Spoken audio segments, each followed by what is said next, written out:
Hello everyone, नमस्कार। Welcome to mock 101। आज अपन देखेंगे यूपीएसएससी की क्लास नंबर 2 और इस क्लास में अपन बात करेंगे जनरेशंस ऑफ कंप्यूटर की। ठीक है, कंप्यूटर की कौन कौन सी जनरेशन आई, किस जनरेशन में कौन सा कंप्यूटर बना, तो ये सब चीजें आज अपन डिटेल में देखेंगे।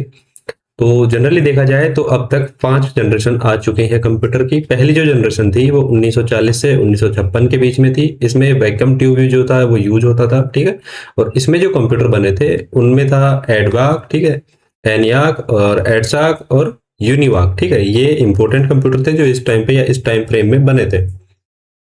सेकंड जनरेशन जो थी वो 1956 से 1963 के बीच में आई। इसमें ट्रांजिस्टर यूज हुए। ठीक है, वैक्यूम ट्यूब की जगह यहाँ ट्रांजिस्टर आ गया। ठीक है, और इसमें जो मेन जो कंपनी लीड करी थी वो आईबीएम था और आईबीएम 1401 करके जो कंप्यूटर बना था वो इसी में बना था। ठीक है, इसके बाद थर्ड जनरेशन आती है 1964 से 1971 के बीच में।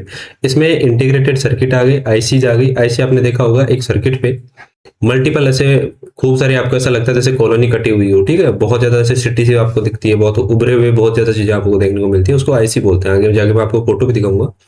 तो यहाँ पे आईबीएम 370 जो था इसमें मेन कंप्यूटर था। ठीक है, 1972 से 2010 के बीच में चौथी जनरेशन आती है कंप्यूटर की, जिसमें माइक्रो प्रोसेसर आ जाते हैं, लार्ज स्केल के आईसी आ जाते हैं। ठीक है, और इसमें पीडीपी 11 करके जो था कंप्यूटर आप एज एन एग्जांपल ले सकते हो। फिर आती है फिफ्थ जनरेशन, जिसमें जो 2010 से लेके अब तक चल रही है, जिसमें आ चुका है एआई, यूएलएसआई और सिलिकॉन चिप्स। ठीक है, यूएलएसआई क्या है आगे चल के मैं आपको डिटेल में बताऊंगा। ठीक है, और इसमें नोटबुक, अल्ट्रा बुक, ठीक है, आपकी जो भी स्मार्ट चीजें हैं एआई से रिलेटेड वगैरह, वो सारी चीजें फिफ्थ जनरेशन में चल रही हैं। तो ये मोटी मोटी 5 जनरेशन थी। अभी हर एक जनरेशन को थोड़ा डिटेल में और देख लेते हैं। तो जो फर्स्ट जनरेशन है उसमें कंप्यूटर यूज हुए थे वो वैक्यूम ट्यूब के साथ। ठीक है, और जो प्राइमरी कंपोनेंट था वो वैक्यूम ट्यूब था, और उसमें ये कंप्यूटर जो थे वो जनरली देखे गए थे।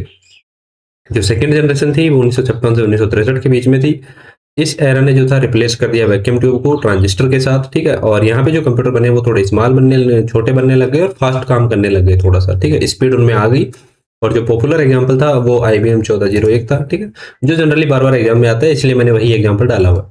थर्ड जनरेशन की बात करें तो 1964 से 1971 के बीच में बनी। ठीक है, और इसमें इंट्रोड्यूस हुआ आपका इंटीग्रेटेड सर्किट्स, और ये अलाउ करता है और ज्यादा एफिशिएंसी को। और इसमें जो मेन जो की एग्जांपल है वो है आईबीएम 370। ठीक है, फिर आती है फोर्थ जनरेशन। ठीक है, जो 1972 से 2010 तक चली। ठीक है, इसमें जो कंप्यूटर थे उन्होंने यूटिलाइज कर लिया खुद को माइक्रो प्रोसेसर में, लार्ज स्केल इंटीग्रेशन में। ठीक है, एलएसआई आ गई। ठीक है, और इसमें जो इंक्लूड होता है वो पीडीपी 11 करके, या अर्ली जो पर्सन कंप्यूटर्स थे वो सारे इसमें काउंट होते हैं। ठीक है, तो ये थी आपकी फोर्थ जनरेशन। फिफ्थ जनरेशन की बात करें तो ये 2010 से शुरू हुई और आज तक ये चलती जा रही है। ठीक है, इसमें दो मेन चीजें थी, एक था यूएलएसआई जिसको बोलते हैं अल्ट्रा लार्ज स्केल इंटीग्रेशन। ठीक है, अल्ट्रा लार्ज स्केल इंटीग्रेशन में क्या होता है कि 10,000 से ज्यादा, ठीक है, 10,000 से ज्यादा छोटे छोटे डॉट डॉट डॉट टाइप जो है सर्किट्स जो है आईसीज आपके यूज होते हैं। ठीक है, इंटीग्रेट सर्किट में इतने ज्यादा चीजें जो है यूज होती हैं, आगे चल के डिटेल में बताऊंगा आपको। और इसके साथ एआई इसमें जो है फिफ्थ जनरेशन में देखने को मिली। ठीक है, और इसके जो एग्जांपल हैं वो मॉडर्न नोटबुक हो गया, अल्ट्रा बुक हो गया, ये सब इसके एग्जांपल है।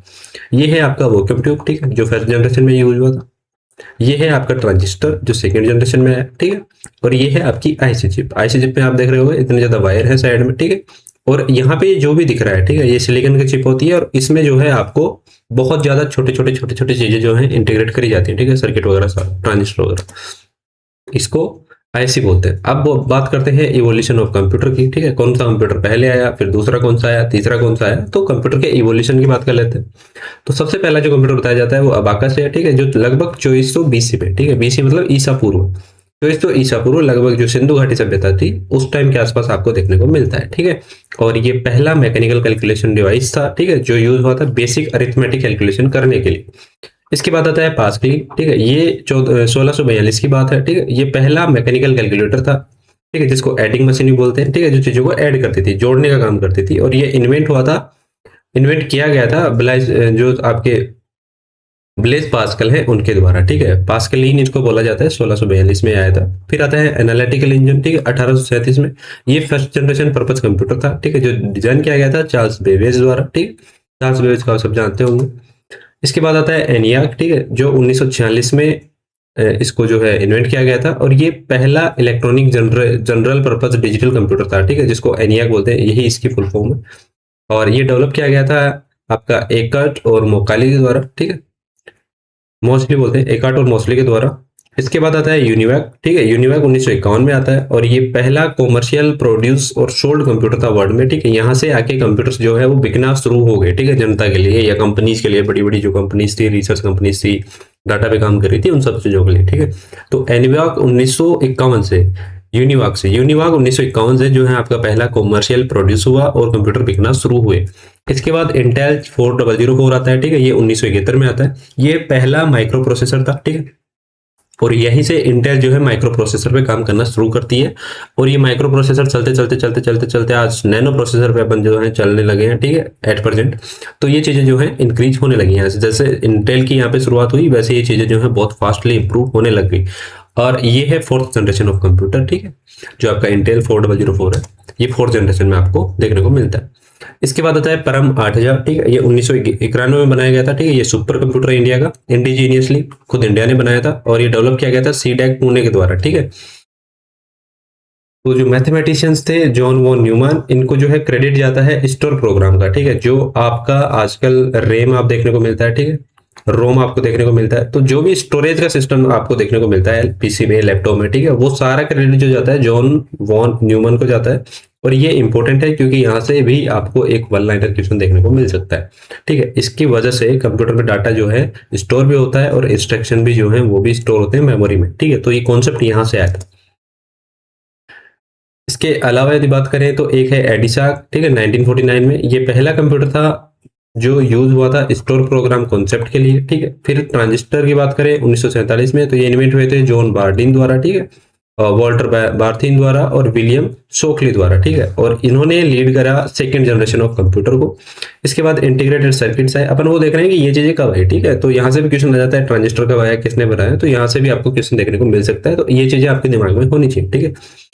तो आईसी जो है 1958 में आया और डेवलप किया गया था जैक किल्बे द्वारा, रॉबर्ट नॉइस द्वारा, और मार्केट में स्टार्ट हुआ थर्ड जनरेशन, ठीक है, आईसी के आने के बाद, ठीक है। इसके बाद फोर्थ जनरेशन आता है 2010 तक चलता है और फिर फिफ्थ जनरेशन जो 2010 से 8 प्रेजेंट तक चल रही है, जो अपन बात कर चुके। कैरी वन, ठीक है, ये बहुत ज्यादा इंपॉर्टेंट है। तो कैरी वन जो है 1971 में कंसिडर किया गया पहला successful super computer of the world, ठीक है, दुनिया का पहला सुपर कंप्यूटर इसको जो है कंसिडर किया गया कैरी वन को। और ये जो बनाया गया था ये सेमोर कैरी थे, ठीक है, उन्होंने इसको बनाया था। तो ये बहुत ज्यादा इंपॉर्टेंट है, आपको याद रखना है। एप्पल टू 1947 में आया, पहला हाईली सक्सेसफुल होम कंप्यूटर था एप्पल टू, ठीक है, जिसको माइक्रो कंप्यूटर का यूज करके इस कैटेगरी में डाला गया। और इसमें जो है आईसी जो आपकी यूज होते हैं, माइक्रो प्रोसेसर यहाँ पे आ चुका था, ठीक है, 1972 से आपकी फोर्थ जनरेशन शुरू हो गई थी, तो वहाँ पे माइक्रो प्रोसेसर आपका शुरू हो गया था, ठीक। तो इसमें माइक्रो प्रोसेसर यूज हुए थे और ये मिलियंस ऑफ यूनिट इन्होंने पब्लिक में बेचा था एप्पल टू को। तो यहाँ से जो है आपको कंप्यूटर सेल करना, ये सब चीजें जो है आपको देखने को मिलती है। कुछ इंपॉर्टेंट चीजें बात कर लेते हैं। तो पहला इंडिया का सुपर कंप्यूटर जो है वो परम 8000 है, ठीक है, बहुत बार ये क्वेश्चन आया है और एक बार और देख लेना आप लोग। पहला जो माइक्रो प्रोसेसर था वो इंटेल ने निकाला था 4004 करके, ठीक है, 1971 में। और पहला जो इलेक्ट्रॉनिक कंप्यूटर था वो ENIAC था, ठीक है, इसको एनियाक बोलते हैं शॉर्टकट में याद करने के लिए। और जो फादर ऑफ कंप्यूटर है वो सेमे और क्रे हैं, क्यों, क्योंकि जो क्रे वन था, ठीक है, क्रे वन अभी अपन पढ़ रहे थे, क्रे वन जो था वो दुनिया का पहला सुपर कंप्यूटर कंसिडर कराया गया। ये आपका एनियाक है, ठीक है, इतना बड़ा कंप्यूटर होता था, ये एनियाक है, आप देख सकते हो। और किसने इसको बनाया वो यहाँ पे आप नाम पढ़ सकते हो, ठीक है, जस्ट फॉर रेफरेंस ये पिक मैंने डाली हुई है कि आप देख सको कि इतना बड़ा कंप्यूटर उस टाइम पे होता था, ठीक है, जो कैलकुलेशन करता था बेसिकली, ज्यादा चीजें नहीं करता था। अब आपके सिलेबस का दो इंपॉर्टेंट पार्ट है, एक है सुपर कंप्यूटर और दूसरा है मेन फ्रेम कंप्यूटर, ठीक है। तो यहाँ से आपको क्वेश्चन देखने को मिलेंगे, तो एक बार इनको देख लेते हैं। सुपर कंप्यूटर क्या होता है, तो सुपर कंप्यूटर जो है स्पीड और मेमोरी के बेसिस पे काम करता है, बहुत हाई स्पीड्स में होती है। तो ये कंप्यूटर जो है वो बहुत ही ग्रेट स्पीड और मेमोरी के साथ काम करता है। इसमें जो है थाउजेंड्स ऑफ टाइम फास्टर काम होता है एक ऑर्डिनरी पर्सनल कंप्यूटर से। एक पीसी जो होता है उससे बहुत ज्यादा, कई हजार गुना टाइम जो है आपके काम होता है। तो इसका पर्पज क्या है सुपर कंप्यूटर को बनाने का, तो ये डिजाइन किया जाता है जो आपकी कॉम्प्लेक्स जॉब्स होते हैं, आपका रिसर्च हो गया, ठीक है, आपका मेडिकल फील्ड हो गया, इन सब चीजों को जो है आपको इसकी जरूरत पड़ती है। सुपर कंप्यूटर की बहुत ज्यादा कैलकुलेशन आपको करनी पड़ती है और एक्यूरेसी के साथ करनी पड़ती है, ठीक है, बहुत ज्यादा एक्यूरेसी आपको चाहिए। तो उस सिनारियो को, उस पर्पज को फुलफिल करने के लिए आपको सुपर कंप्यूटर की जरूरत पड़ती है, जिसमें कैलकुलेशन चाहिए आपको बहुत ज्यादा फास्ट, और अदर जो आपकी कंप्यूटर की जनरेशन है, ठीक है, उनसे बहुत ज्यादा फास्ट आपको कैलकुलेशन चाहिए होती है। तो इसके लिए इसको बनाने की बहुत ज्यादा जरूरत है, ठीक है। और आज लगभग हर कंट्री के पास सुपर कंप्यूटर है, इंडिया में काफी ज्यादा सुपर कंप्यूटर है, लगभग हर आईआईटीज में आपको सुपर कंप्यूटर देखने को मिल जाएंगे, जैसे आईआईटी कानपुर में एक सुपर कंप्यूटर है, ठीक है। तो आपको सुपर कंप्यूटर जो है कॉलेजेस वगैरह में, बड़ी बड़ी यूनिवर्सिटीज है वहां पे भी देखने को मिल जाता है। फादर ऑफ सुपर कंप्यूटर कौन है? तो सैम और क्रे, क्योंकि जो क्रे वन था, ठीक है, क्रे वन ये पहला सुपर कंप्यूटर था दुनिया का, ठीक है। और वर्ल्ड में पहला कौन सा है? तो यहाँ पे आप देखोगे तो CDC 6600 पहला सुपर कंप्यूटर माना जाता है दुनिया का वैसे, ठीक है। लेकिन क्रे वन को भी इन्होंने सुपर कंप्यूटर माना था। इसके अलावा परम 8000 जो है वो पहला कंप्यूटर है, पहला सुपर कंप्यूटर है इंडिया का, ठीक है। तो इस टाइप से आपको जो है ये चीजें देख लेनी है बार बार के लिए। ये है आपका सुपर कंप्यूटर, ठीक है। इस टाइप से सुपर कंप्यूटर रखा होता है, बहुत बड़ी बिल्डिंग में रखा होता है, ऐसा नहीं है एक रूम में रखा होता है। तो बिल्डिंग में 3-4 फ्लोर पे आपको सुपर कंप्यूटर जो है वो रखे होते हैं। इस टाइप से सर्वर सिस्टम बना होता है जो मल्टीपल चीजें वो कैलकुलेट कर रहा होता है, ठीक, रियल टाइम। इसके बाद आता है main frame computer. Main frame computer क्या करता है? तो ये जो है वेरी लार्ज साइज में होता है और बहुत ही ज्यादा एक्सपेंसिव सिस्टम इसमें जो है यूज होता है। और इसमें जो है एक बहुत ही अच्छी चीज होती है कि एक साथ कई जो यूजर्स होते हैं, ठीक है, उनको हैंडल कर सकता है, ठीक है। ये कैपेबल होता है सपोर्ट करने में हंड्रेड्स और इवन थाउजेंड्स ऑफ यूजर्स को एक साथ, ठीक है। साथ साथ कि मतलब कई हजार लोग जो है एक साथ इसमें लॉग इन करके यूजर आईडी बना के, ठीक है, यूज कर सकते हैं, जिसको सर्वर बोलते हैं, ठीक है, काइंड ऑफ। तो वही चीज जो है मेन फ्रेम कंप्यूटर आप कह सकते हो। मल्टी प्रोग्रामिंग की बात करें तो जो मेन फ्रेम कंप्यूटर है वो एग्जीक्यूट करते हैं कई सारे प्रोग्राम, ठीक है। और सपोर्ट करते हैं एक साथ कई सारे मल्टीटास्क को जो है मल्टी यूजर के लिए करने के लिए, ठीक है। और इसका यूज क्या होता है? तो लार्ज स्केल जो ऑर्गेनाइजेशन है वो बल्क डाटा को प्रोसेस करने के लिए इसका यूज करते हैं, ठीक है, मेन फ्रेम कंप्यूटर का। और जो इंपॉर्टेंट जो आपके अनुप्रयोग वगैरह होते हैं, ठीक है, उनको प्रोसेस करने के लिए ये जो मेन फ्रेम कंप्यूटर जो है वो यूज किया जाता है। ये है आपका मेन फ्रेम कंप्यूटर, ठीक है। दिखने में आपको सुपर कंप्यूटर जैसा मिलता है लेकिन इतना बड़ा ये नहीं होता, ठीक है।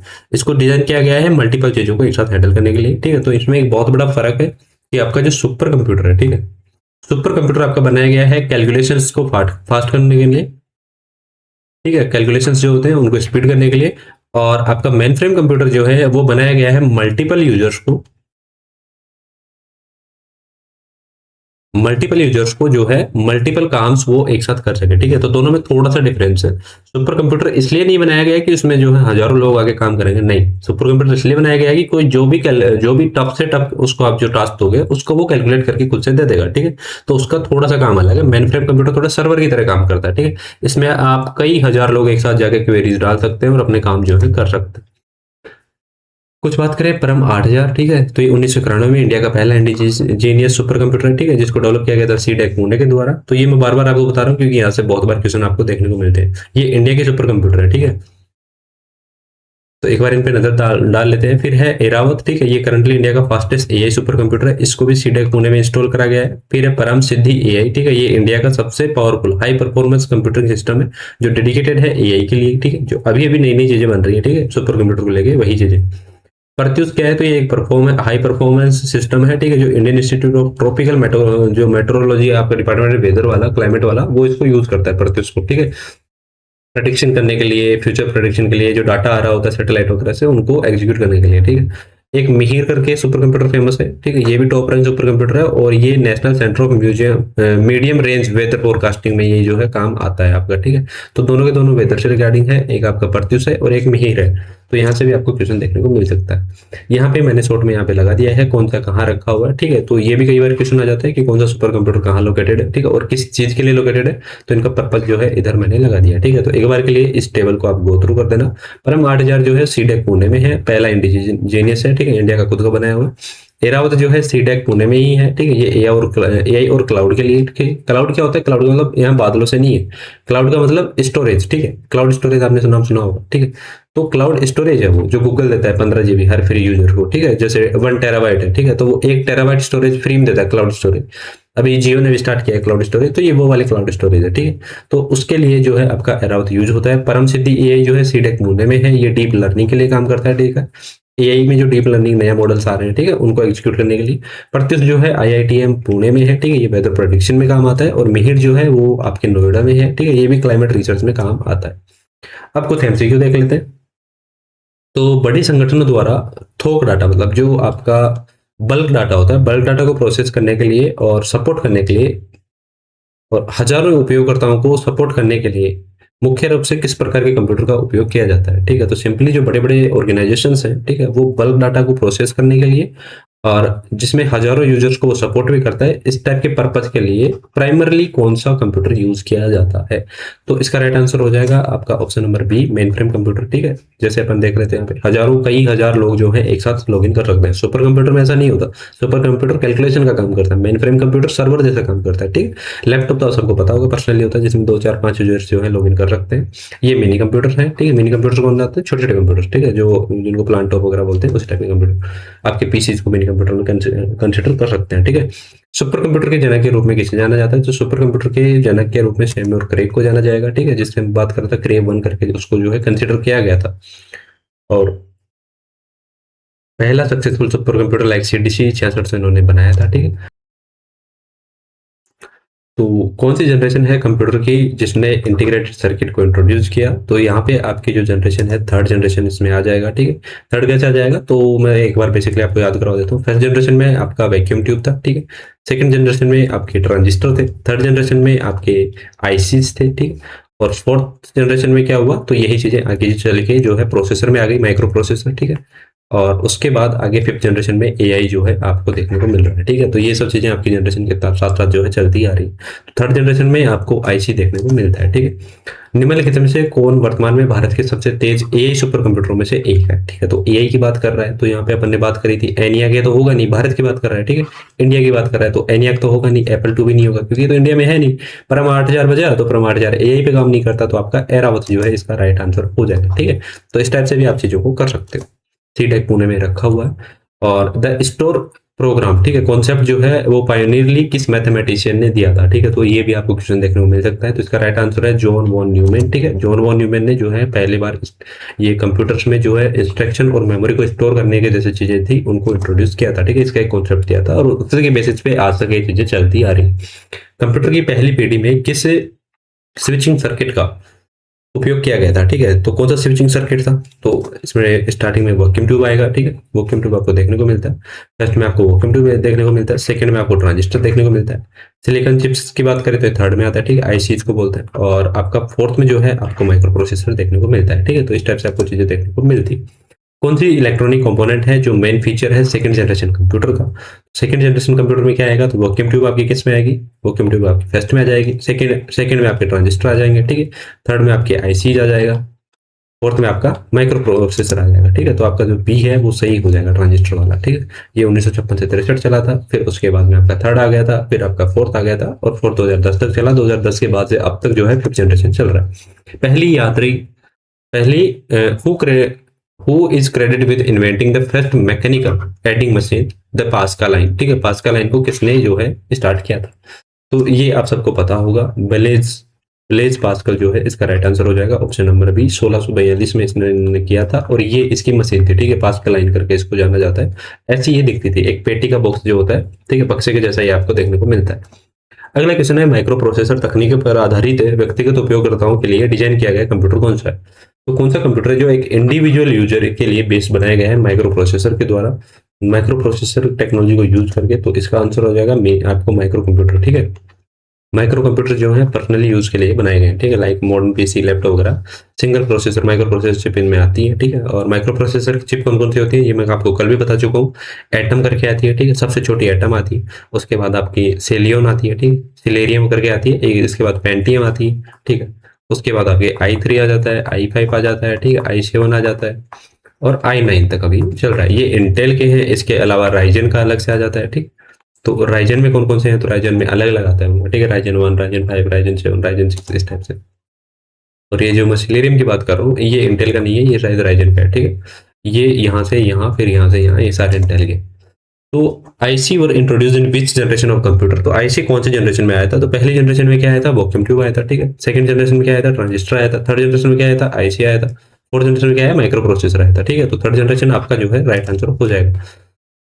थर्ड जनरेशन में आपका 64 से 61 के बीच में आया था और इसमें आईसी यूज हुए थे, इंटीग्रेटेड थे मैनी ट्रांजिस्टर में। ये आपका जो है आपको इंटीग्रेटेड सर्किट इसको बोलते हैं। ठीक है, जिसमें बहुत ज्यादा ट्रांजिस्टर जो है वो लगे होते हैं सिलिकॉन चिप में। ठीक है, छोटी सी सिलिकॉन चिप में बहुत ज्यादा ट्रांजिस्टर आपको देखने को मिलते हैं और ये कई ज्यादा जो है टास्क परफॉर्म करता है एक साथ। ठीक है, कौन सा कंप्यूटर है जो पहला कॉमर्शियली अवेलेबल डिजिटल कंप्यूटर था? ठीक है, तो ऑप्शन नंबर बी, यूनिवाक जो है पहला कॉमर्शियल बेस्ड जो है दुनिया का कंप्यूटर था, डिजिटल कंप्यूटर। ठीक है, और ये कॉमर्शियल बिजनेस के लिए जो था इसको बनाया गया था।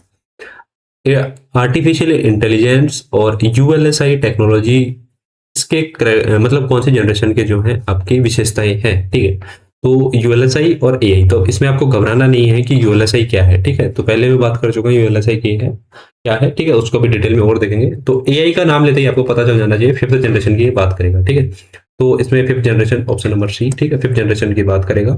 2010 से अब तक ये चल रही है और ये काम करती है यूएलएसआई पे और एआई पे। यूएलएसआई क्या होता है, तो यूएलएसआई को बोलते हैं अल्ट्रा लार्ज स्केल इंटीग्रेशन, ठीक है।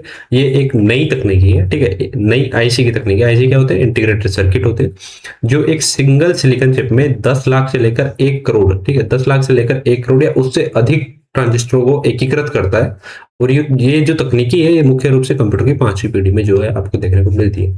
इसमें जो है उच्च प्रदर्शन करने वाले आपको माइक्रो प्रोसेसर देखने को मिलते हैं, जैसे पेंटियम जिसकी मैं बात कर रहा था, ठीक है। और ये डिवाइस की गति, क्षमता और मेमोरी से भारी वृद्धि कर देती है, ठीक है। इसके कुछ उदाहरण की बात करें तो इंटेल का 486 है और पेंटियम है, ठीक है। 2 प्रोसेसर इसके मेन उदाहरण है, ठीक है। ये यूएलएसआई के उदाहरण है, इंपॉर्टेंटली आपको याद रखना चाहो तो जो हाईली कैलकुलेटेड चीजें होती हैं, ठीक, उनको बहुत फास्ट ये काम कर देता है और कम समय में ज्यादा काम ही करने को आपको देखने को मिलता है। मतलब छोटी सी इसकी साइज होती है, ऊर्जा की कम कमी आती है, ठीक है, बहुत कम ऊर्जा काम में लेता है। और ये एक चिप है जो कि आपकी इसमें ज्यादा वेल्डिंग वगैरह करने की आपको जरूरत पड़ती नहीं है, क्योंकि एक छोटी सी चिप में आपको कई हजार, लाखों, 1-1 करोड़ या उससे भी ज्यादा आपको जो है इसमें ट्रांजिस्टर देखने को मिलते हैं, ठीक है, यूएलएसआई में। अब 2 और चीजें होती हैं, एक होता है वीएलएसआई, एक होता है यूएलएसआई। वीएलएसआई क्या होता है, तो वेरी लार्ज स्केल इंटीग्रेशन होता है। यूएलएसआई क्या होता है, अल्ट्रा लार्ज, ठीक है। तो वेरी छोटा होगा फिर अल्ट्रा होगा, ठीक है। तो इस टाइप से आपको याद रखना पड़ेगा। हो सकता है आपका वीएलएसआई आ जाए। वीएलएसआई क्या होता है, तो वीएलएसआई में क्या होता है कि आपको जो है लगभग 1 लाख, ठीक है, लाखों में ट्रांजिस्टर होते हैं, ठीक है, करोड़ों या कई करोड़ नहीं होते। जबकि यूएलएसआई में है 10 लाख से अधिक, लेकिन कई करोड़ तक भी हो सकते हैं, ठीक है, 1 करोड़, 1.5 करोड़, 2 करोड़, 5 करोड़, ये भी हो सकता है, ठीक है। तो आप 1 मिलियन से ज्यादा आपको देखने को मिलेगा, ठीक है। 1 मिलियन में 10 लाख होता है, तो 1 मिलियन ट्रांजिस्टर जिसमें होंगे वो है वीएलएसआई, और 1 मिलियन से ज्यादा जिसमें ट्रांजिस्टर होंगे वो है यूएलएसआई, ठीक है। तो ये एक बेसिकली इसमें डिफरेंस आपको देखने को मिलता है। यूएलएसआई ज्यादा फास्ट होगा क्योंकि वो अल्ट्रा है, ठीक है, और वीएलएसआई वेरी लार्ज है, ठीक है, तो अल्ट्रा से थोड़ा छोटा है। तो इस टाइप से आपको दिमाग में रखना है। अगला क्वेश्चन है कि कौन सी इवोल्यूशन ऑफ कंप्यूटर थी जिसमें मशीन्स को कंसिडर किया गया था first general purpose computer design, ठीक है, जिसमें पहला जनरल पर्पस कंप्यूटर को डिजाइन किया गया था। तो इसका राइट आंसर हो जाएगा एनालिटिकल इंजन, ठीक है। और ये चार्ल्स बेबेज ने 1837 में बनाया था एनालिटिकल इंजन। इसमें बेसिक एलिमेंट थे मॉडर्न कंप्यूटर के जैसे, ठीक है। तो यहाँ से आपको ये देखने को मिल जाएगा। अगला क्वेश्चन है what was the name of the first mechanical calculator invented by Blaise Pascal, ठीक है। तो ब्लेज पास्कल ने कौन सा कैलकुलेटर आपको जो है बना के दिया था, मैकेनिकल कैलकुलेटर आप बोल सकते हो, कंप्यूटर तो पूरा नहीं था लेकिन उसको कंप्यूटर में कंसिडर किया जाता है, ठीक है। तो ये है आपके लिए होमवर्क, ठीक है, नीचे का आपको कॉमेंट करना पड़ेगा इसका राइट आंसर। और ये थी हमारी आज की क्लास, ठीक है। और क्लास आपको कैसे लगी नीचे कमेंट कर देना, ठीक है। वीडियो लाइक करना चाहो तो कर देना, दोस्तों को बताना चाहो तो बता देना। हाँ, कल कुछ क्वेश्चन आ रहे थे कि सर ये क्लास कब खत्म होगी, तो आपकी एग्जाम 21 मई को है, ठीक है, लेखपाल की। तो आपकी जो भी एग्जाम आती है, ठीक है, यूपी एसएससी में करके जो भी आपकी एग्जाम आती है, उन सभी का एग्जाम्स का, जैसे अभी फॉरेस्ट गार्ड का है, ठीक है, उसमें भी 15 क्वेश्चन से 15 मिनट के, तो वो सारा जो भी बंदे कोई भी वो एग्जाम टारगेट कर रहे हैं आपकी लाइब्रेरी में कहीं पे भी, तो उनको कोई पेड वगैरह खरीद के या कहीं से पढ़ने की जरूरत नहीं है। आप उनको ये सिंगल प्लेलिस्ट आपको मिल जाएगी मॉक 1 पे, आप सजेस्ट कर देना, ठीक है। यहाँ से वो जो है कंप्यूटर पढ़ सकते हैं। और इसमें मैं पूरी कोशिश करूंगा कि ये क्लासेस 20 मई से पहले, ठीक है, 20 मई से पहले आपकी खत्म हो जाएंगी। और पूरी कोशिश रहेगी 18, 19 और 20 मई, ये 3 दिन आपका मैसिव रिवीजन मैं करवाऊँ, ठीक है, कंप्यूटर का, ताकि आप जब एग्जाम देने जाओ तो आपको वहां क्वेश्चन सारे देखे हुए मिले, ठीक है, इस टाइप से। तो हमारी क्लास जो है वो 18 मई से पहले खत्म हो जाएगी, और 18, 19 और 20 ये 3 दिन अपन जो है रैपिडली जो है रिवीजन करेंगे, ठीक है। और आपको 1 शॉट भी देखने को मिल सकता है उसमें, टोटली 1 शॉट पूरी क्लास होगा। तो इस टाइप से जो है अपन पूरी क्लास आपको देखें, ठीक है।